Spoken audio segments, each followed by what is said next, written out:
This EBMT 2023 annual meeting held in person in Paris is really amazing. Of course, I'm very privileged and I feel blessed being the president of this Congress, but I was supported with a fantastic local organizing committee and scientific co-chairs who really helped me to design and implement a fantastic cutting-edge scientific program. Obviously, in any program, there are pros and cons. The highlights is about the introduction of debates, controversies, the media expert sessions.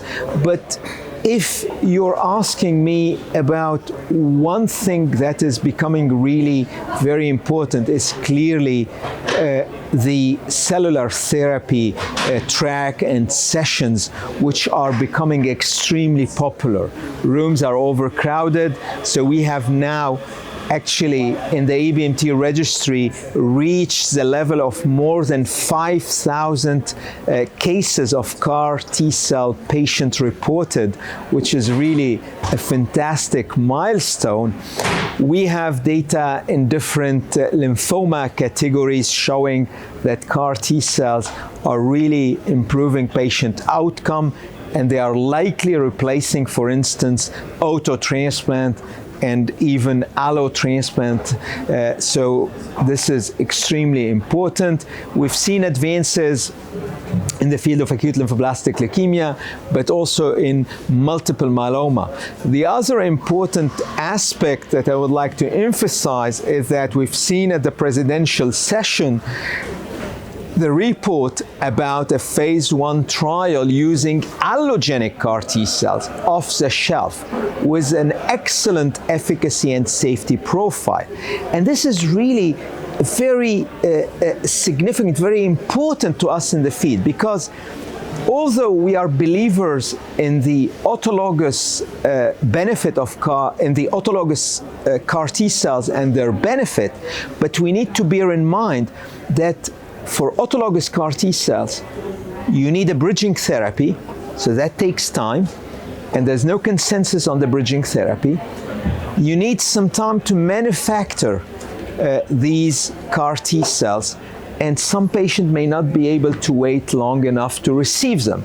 This is why having the ability to have allogeneic CAR T-cells immediately ready is something I think of great importance for the future. Obviously, we need to have more mature data, longer follow-up, but this is really, really very promising. And beside CAR T-cells, we have also an incredible number of communications actually about other I would say cellular therapies like NK CARs, with an update, for instance, about the initial report by Dr. Rizvani and colleagues on their publications in New England Journal of Medicine, and I'll keep you to discover it later in the Congress today.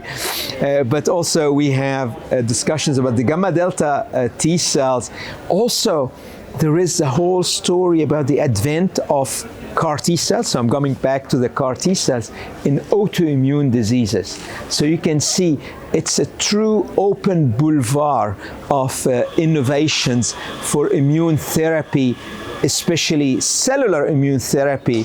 And of course, in parallel, we have all the immune therapy based on bispecific, trispecific antibodies, which also now are making a huge difference in the life of patients with lymphoma, acute lymphoblastic leukemia, but also multiple myeloma. So if there is one word that can summarize a keyword, one of the keywords of this meeting is about immune therapy, but also about immune modulation in general, and here the microbiota modulation is playing increasingly an important role, not only in the setting of stem cell transplantation, but also in the setting of cellular therapy like CAR T cells, as I have just mentioned, because obviously you would like to enhance and potentiate the efficacy of your CAR T cells, and this is where the modulation of the microbiota can play a role. So you can see, I think this Congress is really on the cutting edge when it comes to the latest innovation in medicine, in cancer, and of course, mainly in hematology as far as we are concerned.